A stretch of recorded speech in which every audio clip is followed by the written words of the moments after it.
మీరు చూస్తున్నారు S8 news. నమస్తే, S8 న్యూస్ కి స్వాగతం. వార్తల్లో ముందుగా ముఖ్యాంశాలు చూద్దాం.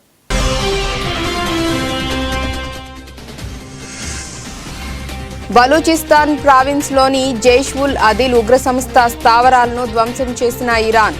2 చిన్నారులు మృతి చెందారని, మరో 3 బాలికలు తీవ్రంగా గాయపడ్డారన్న పాక్.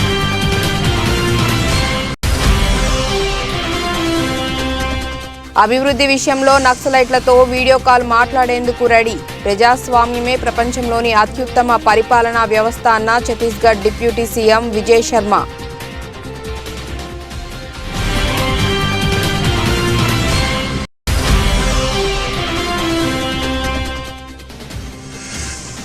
ఘనంగా మొదలైన ఆలంగనల్లూరు జల్లికట్టు ఉత్సవాలు. జల్లికట్టు ఉత్సవాలను చూసేందుకు దేశ విదేశాల నుంచి భారీగా తరలివస్తున్న జనం.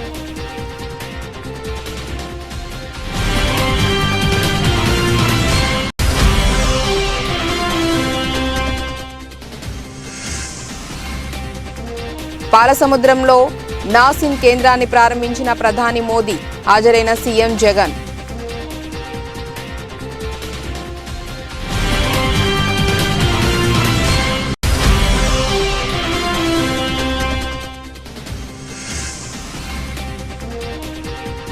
భద్రాచలం వెళ్లినట్లే అయోధ్య రామ మందిరానికి కూడా వెళ్తా. 2 ఆలయాల మధ్య తేడా లేదన్న సీఎం రేవంత్ రెడ్డి.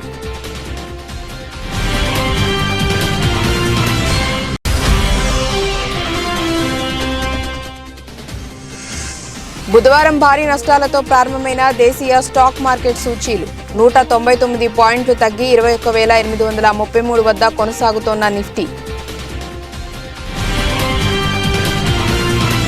పాకిస్తాన్లోని ఉగ్రవాద స్థావరాలపై దాడి చేసినట్లు ఇరాన్ ప్రకటించింది. పాకిస్తాన్లోని జైష్ అల్ అదల్ ఉగ్రవాద సంస్థ స్థావరాలపై దాడి చేసినట్లు తెలిపింది. ఈ దాడికి ఇరాన్ క్షిపణులు, డ్రోన్లను ఉపయోగించింది. అయితే ఇరాన్ దాడులను పాకిస్తాన్ విదేశాంగ మంత్రిత్వ శాఖ తీవ్రంగా ఖండించింది.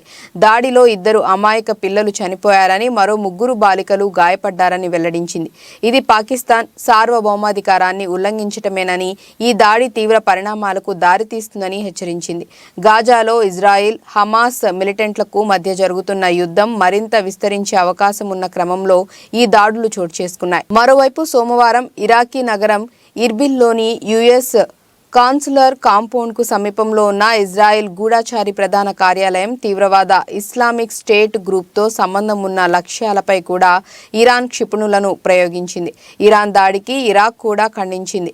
ఇరాక్ సార్వభౌమాధికారానికి ఈ దాడి భంగకరమని, దాడిలో అనేక మంది అమాయక పౌరులు మరణించారని తెలిపింది. అభివృద్ధి విషయంలో నక్సలైట్లతో వీడియో కాల్ మాట్లాడేందుకు తాను సిద్ధంగా ఉన్నట్లు ఛత్తీస్గఢ్ డిప్యూటీ సీఎం విజయ్ శర్మ తెలిపారు.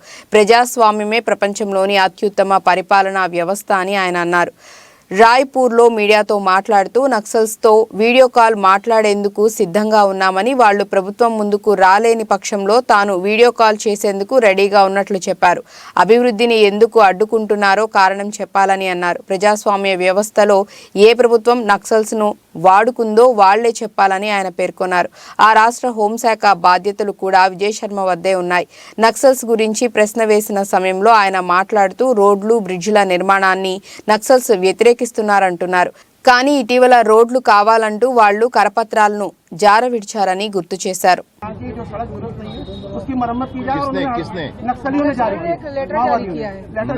नक्सलियों को तो और पत्र जारी करने चाहिए, उनको ये भी जारी करना चाहिए कि भैया गांव-गांव में स्कूल खुलने दें.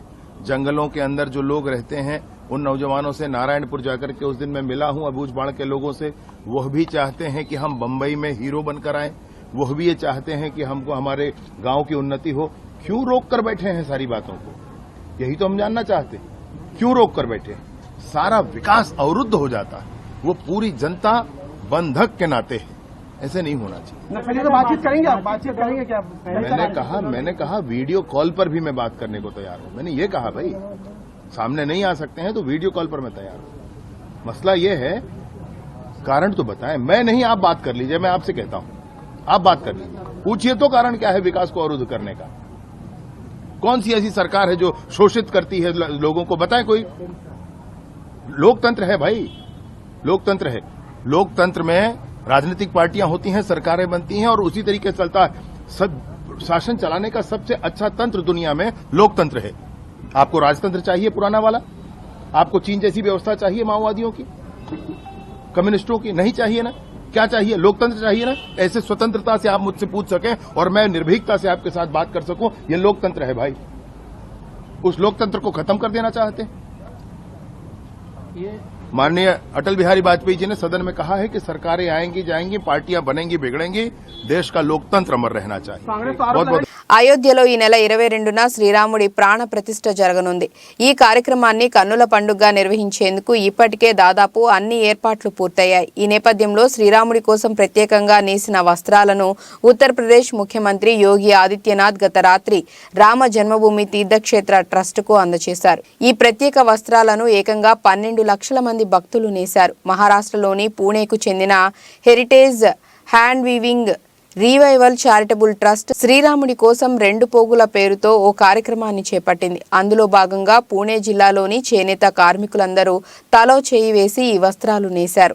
कोषाध्यक्ष श्री गोविंद देव गिरी महाराज और मार्गदर्शक आदरणीय भैयाजी जोशी इनको वे वस्त्र समर्पित करेंगे। हम लोग जोरदार तालियों की गूंज से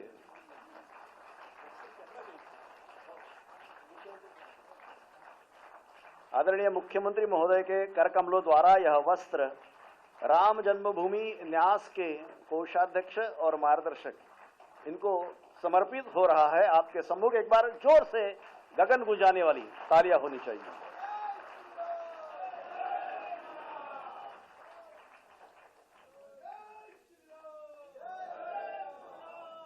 आदरणीय मुख्यमंत्री महोदय की निश्रा में ही यह सारा कार्यक्रम ప్రపంచ ప్రఖ్యాతి చెందిన ఆలంగనల్లూరు జల్లికట్టు ఉత్సవాలు బుధవారం ఉదయం ఘనంగా ప్రారంభమయ్యాయి. ప్రతి ఏడాది సంక్రాంతి పండుగ సందర్భంగా కనుమ మరుసటి రోజు మదురై సమీపంలోని ఆలంగనల్లూరులో ఈ ఉత్సవాలు నిర్వహిస్తారు. ఈ జల్లికట్టు ఉత్సవాలను చూసేందుకు దేశ విదేశాల నుంచి కూడా జనం భారీగా తరలివస్తారు. ఈ ఉత్సవాలను ప్రత్యక్షంగా వేల మంది వీక్షిస్తారు. ఎద్దులను బరిలోకి వదిలి వాటిని లొంగ తీసుకోవటం అనేది ఈ క్రీడలోని ప్రధానమైన అంశం. ఎద్దులను లొంగ తీసుకునేందుకు యువకులు చాలా మంది ఉత్సాహం చూపిస్తుంటారు. ఈ ఉత్సవంలో పలువురు తీవ్ర గాయాల పాలవుతుంటారు. అయినా ఈ ఉత్సవాలకు ఉన్న క్రేజ్ ఏమాత్రం తగ్గడం లేదు.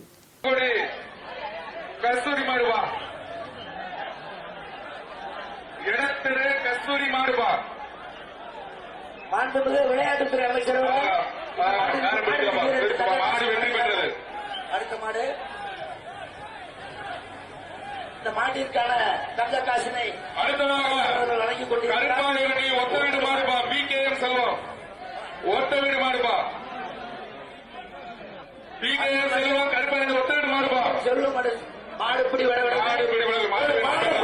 உரிமையாளருக்கு மாண்புமிகு அமைச்சர் அவர்கள் தங்க காசினை பரிசாக வழங்குகிறார். மாட்டு உரிமையாளர் தங்க காசு வாங்கிக்கங்க.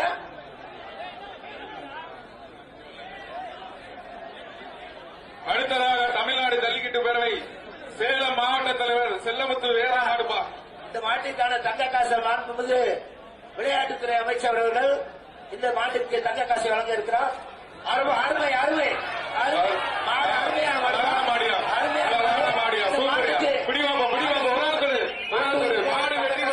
ప్రధాని నరేంద్ర మోదీ శ్రీ సత్యసాయి జిల్లాలో పర్యటించారు. జిల్లాలోని పాలసముద్రంలో స్థాపించిన national academy of customs, indirect taxes and narcotics ను ప్రారంభించారు.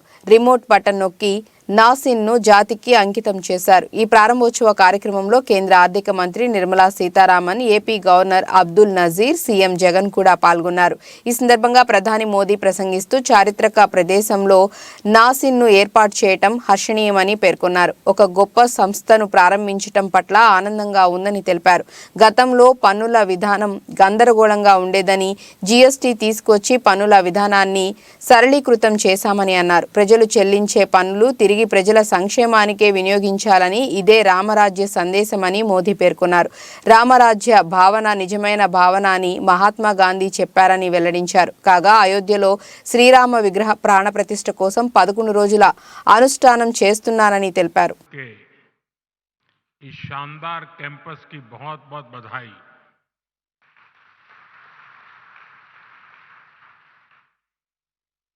जिस श्री सत्य साई जिले में जिस क्षेत्र में एक कैंपस बना है वो अपने आप में विशेष है। ये क्षेत्र अध्यात्म, राष्ट्र निर्माण और सुशासन से जुड़ी हमारी विरासत का प्रतिनिधित्व करता है। आप सब जानते हैं कि पुट्टपर्ती में श्री सत्य साईं बाबा की जन्मस्थली है। ये महान स्वतंत्रता सेनानी पद्मश्री श्री कल्लूल सुब्बाराव की भूमि है। प्रसिद्ध पपेट्री आर्टिस्ट दलाभाई चलापति राव को इस क्षेत्र में ने नई पहचान दी है। इस धरती से विजयनगर के गौरवशाली राजवंश के सुशासन की प्रेरणा मिलती है। ऐसी प्रेरणादायी जगह पर नैसीन का यह नया कैंपस बना है।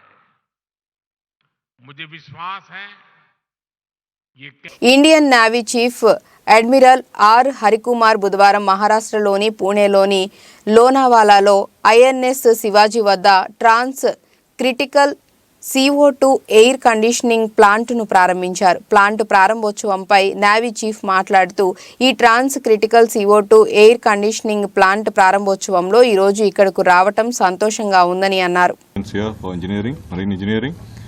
And they have worked along with Indian Institute of Science, Bangalore, and a host of industry partners to get this developed.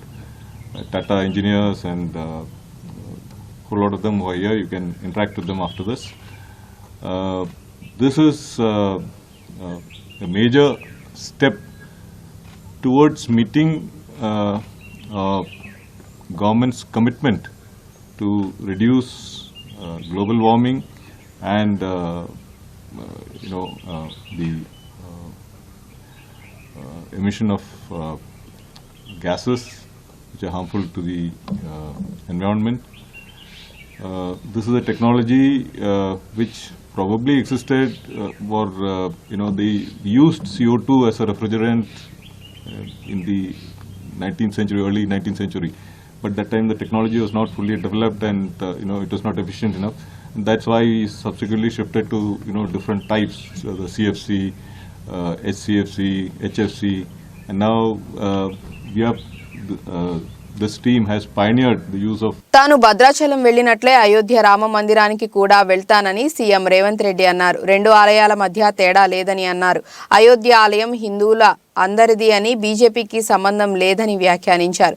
ఇది బీజేపీకి పొలిటికల్ గా ఎలా హెల్ప్ అవుతుందని ప్రశ్నించారు. రామ మందిరం ప్రారంభోత్సవానికి వెళ్తున్నారా అని రిపోర్టర్ అడగగా అసంపూర్తిగా నిర్మించిన గుడికి నిజమైన హిందువులు వెళ్లరని సమాధానమిచ్చారు. Impact the build up to the Lok Sabha elections. It is nothing to do with BJP. The Ram temple belongs to all Hindus, whoever believes Sri Ram. So how come it is going to help BJP for politics? If they are claiming they are going to get some benefit from the Ram temple, they are playing simple religion politics. How come they are going to play religion politics? Do you think it would have been a good idea for Congress leaders also to go to the Ram temple inauguration? Whoever believes, whoever want to visit, this is not first day or this is not the last day. So years together we have been there. Future also we are going to there. No, on the issue of going for the inauguration of the Pan Pratishtha, do you think it would have been good if, would you have liked to go? Real Hindu believers are there. Incomplete temple cannot do all these such programs. Four Shankaracharyas refused to go Ayodhya. So there are different arguments are there. Whoever believes this thing, they can go. You want to go someday? Yeah, definitely. Why not? I have a Bhadrachalam temple. One is the popular Sri Ram temple in Telangana, in my state only. Always I used to visit that temple. So I don't find any difference between Ayodhya and Bhadrachalam Ram Mandir. Bollapalli మండలం గండిగనమల తండా గ్రామంలో జరుగుతున్న పెద్దమ్మ తల్లి జాతర మంగళవారం నిర్వహించారు. ఈ కార్యక్రమంలో ఉమ్మడి గుంటూరు జిల్లా జనసేన కార్యదర్శి నిశంకరావు శ్రీనివాసరావు పాల్గొన్నారు. ఈ సందర్భంగా ఆయన మాట్లాడుతూ రాష్ట్రంలో ఎదుర్కొంటున్న సమస్యలను తరిమికొట్టే రోజులు దగ్గర పడ్డాయని ఆయన అన్నారు. జనసేన కార్యకర్తలు అందరూ కలిసికట్టుగా పనిచేయాలని ఆయన సందేశం ఇచ్చారు.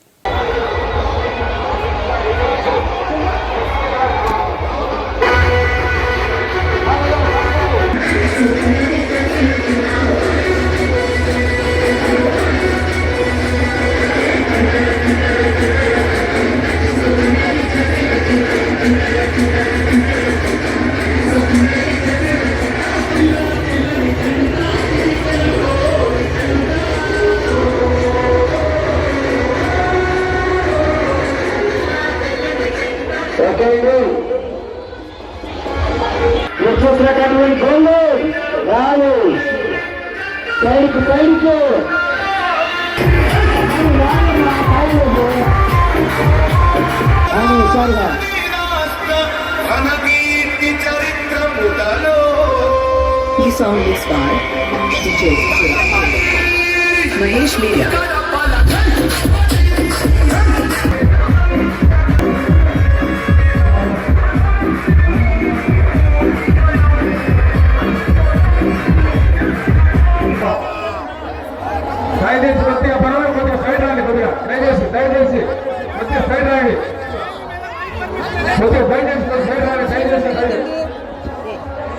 తెలుగుదేశం పార్టీ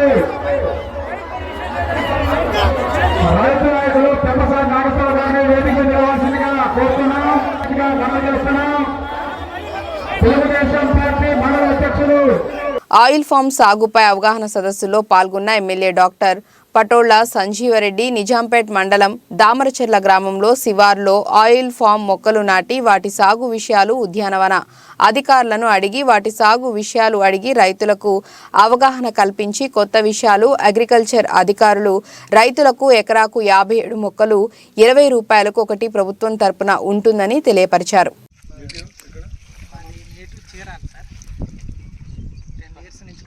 ముందు వేసే వాళ్ళకి ఇది కొత్త పంట అని అనుమానం ఉన్నా మీరు బయట అగ్రికల్చర్తో పాటు మా డిపార్ట్మెంట్తో పాటు మా కంపెనీ వాళ్ళు కూడా వచ్చి సాయిల్ శాంపుల్ తీసుకుంటాం, వాటర్ శాంపుల్ కూడా తీసుకొని టెస్టింగ్ చేశాక సూటబుల్ అవుద్ది. కాకపోతే రైతు సాటిస్ఫాక్షన్ కోసం ఖచ్చితంగా మేము చేసి రిజల్ట్ ఇస్తాం. ఒక 10 డేస్లో మా రిపోర్ట్ ఇస్తాం సార్. ఇది ఏ నేలలో అయినా సాగవద్ది, కాకపోతే నీరు పుష్కలంగా ఉండాలి. 2 ఇంచులు బోర్ వస్తే 5 ఎకరాలకి డ్రిప్ ద్వారా ఆయిల్ పామ్ సాగు చేసుకోవచ్చు. అది ప్రకాశం జిల్లా కొమరోలు మండల పరిధిలోని చింతలపల్లె పంచాయతీలో వివిధ గ్రామాలలోని నిరుపేదలకు దుప్పట్లు పంపిణీ కార్యక్రమాన్ని లఘు చారిటబుల్ ట్రస్ట్ అధ్యక్షుడు పందరుపోయిన ప్రసాద్ ఆధ్వర్యంలో కొత్తపల్లిలోని SBNRM పాఠశాలలో ఈ కార్యక్రమాన్ని నిర్వహించారు. ఈ సందర్భంగా పంచాయతీలోని నిరుపేదలకు చలి నుండి మంచు నుండి రక్షణ కోసం దుప్పట్లను పంపిణీ చేశారు. ఈ సందర్భంగా లఘు ట్రస్ట్ అధ్యక్షుడు పందరుబోయిన ప్రసాద్ మాట్లాడుతూ మా సంస్థ తరపున అనేక సేవా కార్యక్రమాలను ఎన్నో సంవత్సరాలుగా చేస్తున్నామని, ప్రస్తుతం చింతలపల్లె పంచాయతీలో చలికి మంచుకు దుప్పట్లు కూడా లేక తీవ్ర ఇబ్బందులు పడుతున్న 200 మందిని గుర్తించి వారికి నాణ్యమైన దుప్పట్లు అందజేశామని అన్నారు.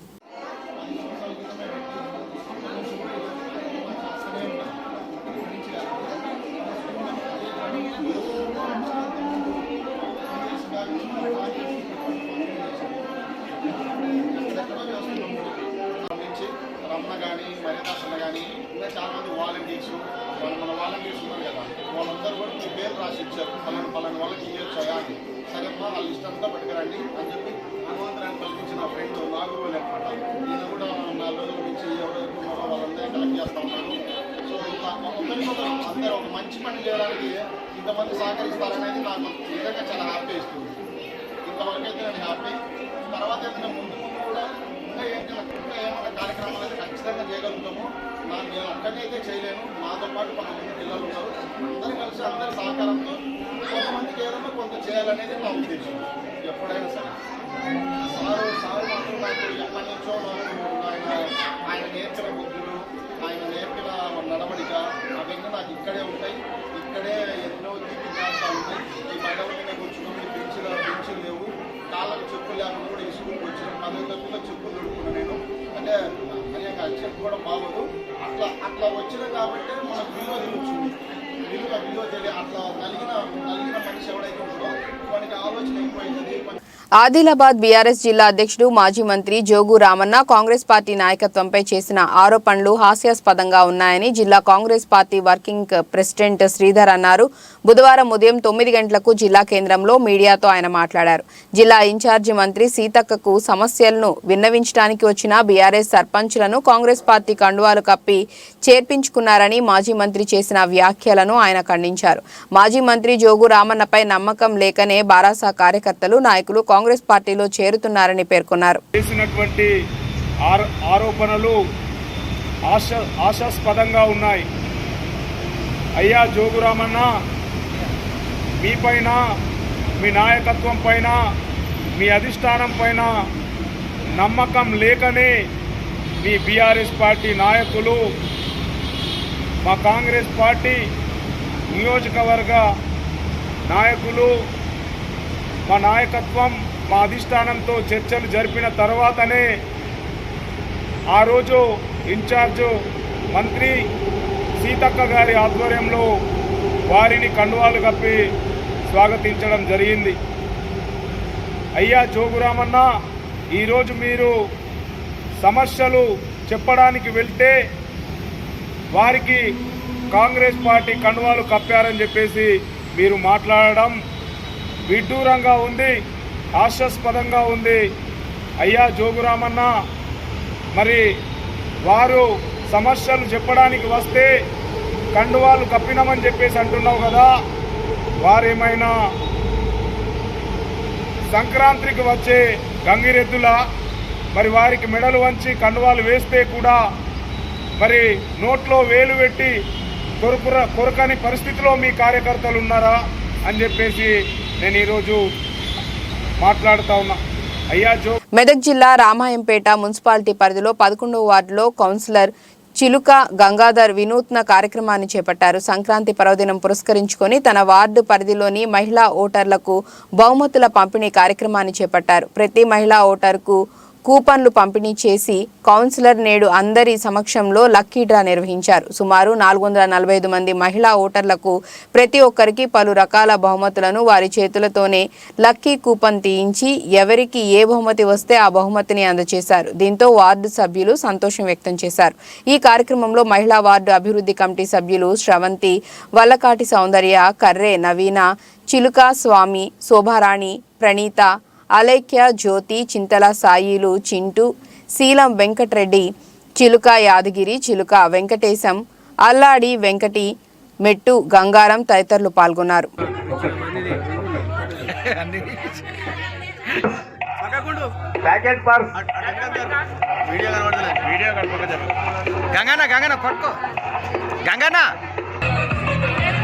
కుట్టు మిషన్ కుట్టు మిషన్ కుట్టు మిషన్ కుట్టు మిషన్ మీ ఇంటికి తీసుకొచ్చి నేను అప్పచెప్పాను. కమిటీ సభ్యులకు ఈరోజు మరి దోమకొండ నరసింహులు గారు మరి మంచి మనసుతోని ఒక్కొక్కరికి ఒక్కొక్క గ్రామ్ బంగారు ఉంగరము ప్రదానం చేయడం జరిగింది. మరి దాతగా వాళ్ళు సహకరించినందుకు నా తరపున మరి మా కమిటీ సభ్యుల తరపున మరి దోమకొండ నరసింహులు గారికి కృతజ్ఞతలు తెలియజేస్తూ ధన్యవాదాలు తెలియజేస్తున్నా.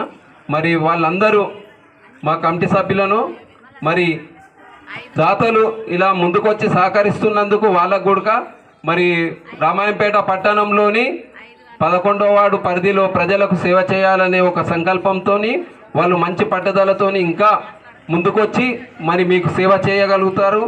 దాతలు మరి పెద్ద మనసుతో నాకు సహకరిస్తున్నందుకు వాళ్ళందరికీ నేను నా కమిటీ సభ్యుల తరపున మరి ప్రత్యేకంగా ధన్యవాదాలు తెలియజేయచ్చు. మరి దోమకొండ నరసింహులు గారు మంచి మనసుతోని సహకరించినందుకు వాళ్ళ కుటుంబ సభ్యులకు మరి ప్రత్యేకంగా ధన్యవాదాలు తెలియజేయుచున్నాను. మరి 11వ వార్డులోని మొత్తం మహిళలు 445 మంది మహిళలు ఓటు హక్కు కలిగిన వారు మరి వెళ్ళారు. మరి పాత ఓటర్ లిస్టు ప్రకారంగా 400. ఓబులవారిపల్లె మండలం మంగంపేట కాపుపల్లికి చెందిన Guntakal railway board member Tallem Bharath Kumar Reddy ఆధ్వర్యంలో కనుమ పండుగ రోజు పేద మహిళలకు చీరలు పంపిణీ చేశారు. మంగళవారం మంగపేట చుట్టుప్రక్కల గ్రామాల నుంచి వచ్చిన వందలాది మంది ప్రజలకు పంపిణీ చేశారు. ఈ కార్యక్రమంలో పోలి కృష్ణారెడ్డి, గజ్జల శ్రీనివాసులు రెడ్డి, తల్లెం వెంకట సుబ్బారెడ్డి, తల్లెం రామచంద్రారెడ్డి, ఈశ్వర్ రెడ్డి పాల్గొన్నారు.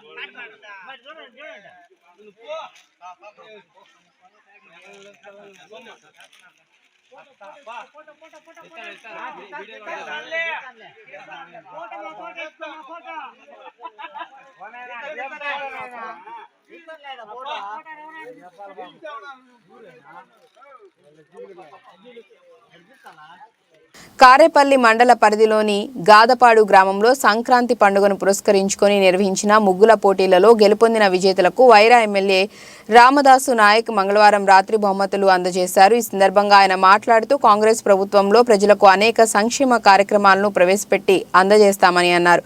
ఇందిరమ్మ రాజ్యాన్ని స్థాపిస్తామని ఆయన ఈ సందర్భంగా అన్నారు. ఈ కార్యక్రమంలో కాంగ్రెస్ పార్టీ నాయకులు పాల్గొన్నారు. తప్పకుండా మీరు దరఖాస్తులు చేసుకున్నారు. 600 7 లక్షల కోట్ల అప్పులో ఈ రాష్ట్రం ఉన్నది. మనం తెలంగాణ రాష్ట్రం వచ్చినప్పుడు సోనియా గాంధీ గారు 17,500 రూపాయల మిగులు బడ్జెట్ నుంచి తెలంగాణ ఇచ్చింది. అంటే కొన్ని విషయాలు మీకు తెలవాలి. ఈ రోజు 7 లక్షల కోట్లతో తెలంగాణ మా చేతికి వచ్చింది. అయినా మీకు ఇచ్చిన మాట ప్రకారం కోసం తల తాకట్టు పెట్టారా ఈ రాష్ట్ర ప్రభుత్వం మీకు ఇచ్చిన మాటకి పని చేస్తామని చెప్పేసి ఇంకోసారి మనం చేస్తూ ఇంత మంచి కార్యక్రమం ఇంత రాత్రి పూట ఇంత పెద్ద ఎత్తున చేసిన నాకు పక్కన డిప్యూటీ సీఎం భట్టి ప్రభాకర్ గారు గోలకల్లో మీటింగ్ జరుగుతున్నప్పటికీ కూడా మీ అందరూ చూసి మా కళ్ళు నిండాయి. ఆ ప్రోగ్రాం కూడా పోలేకపోయినా మీ అందరిని చూసినందుకు కలిసినందుకు మీ అందరికీ నమస్కారం పెట్టినందుకు చాలా సంతోషంగా ఉన్నది. భవిష్యత్తులో కూడా మీ అందరితో కలిసి చెప్పేసి ఈ వేదిక అంతర్జాతీయ మార్కెట్లోని ప్రతికూల పరిస్థితుల కారణంగా దేశీయ స్టాక్ మార్కెట్ సూచీలు బుధవారం భారీ నష్టాలతో ప్రారంభమయ్యాయి. ఉదయం 9:22 సమయంలో సెన్సెక్స్ 706 పాయింట్లు నష్టపోయి 72,422 ట్రేడ్ అవుతోంది. నిఫ్టీ 199 పాయింట్లు తగ్గి 21,833 వద్ద కొనసాగుతోంది. డాలర్తో పోలిస్తే రూపాయి మారకం విలువ 83.14 దగ్గర ప్రారంభమైంది. సెన్సెక్స్ 30 సూచీలో Bharti Airtel, ITC, UltraTech cement, Reliance, Nestle India, NTPC షేర్లు లాభాల్లో ఉన్నాయి.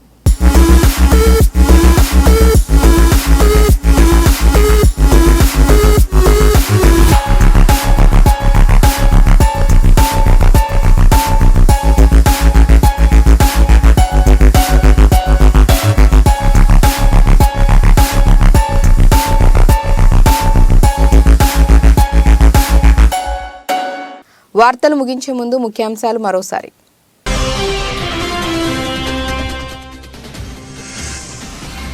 బలూచిస్తాన్ ప్రావిన్స్లోని జైష్-ఉల్ అదిల్ ఉగ్ర సంస్థ స్థావరాలను ధ్వంసం చేసిన ఇరాన్. 2 చిన్నారులు మృతి చెందారని, మరో 3 బాలికలు తీవ్రంగా గాయపడ్డారన్న పాక్.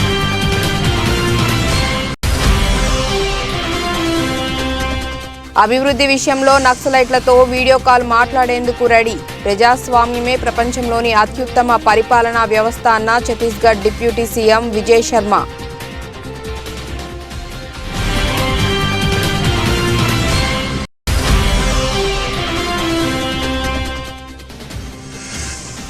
ఘనంగా మొదలైన ఆలంగనల్లూరు జల్లికట్టు ఉత్సవాలు. జల్లికట్టు ఉత్సవాలను చూసేందుకు దేశ విదేశాల నుంచి భారీగా తరలివస్తున్న జనం.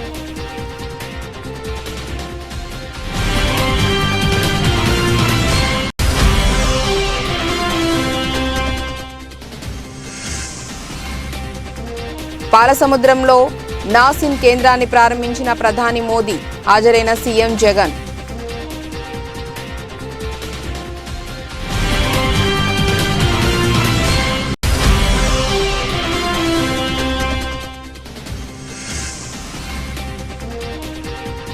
భద్రాచలం వెళ్లినట్లే అయోధ్య రామ మందిరానికి కూడా వెళ్తా, 2 ఆలయాల మధ్య తేడా లేదన్న సీఎం రేవంత్ రెడ్డి.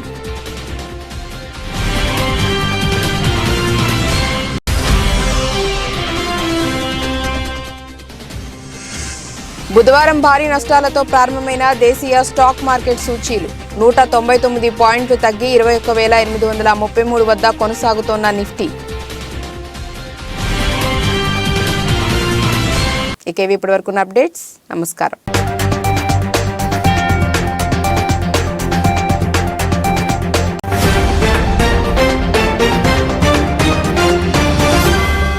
మీరు చూస్తున్నారు S8 న్యూస్.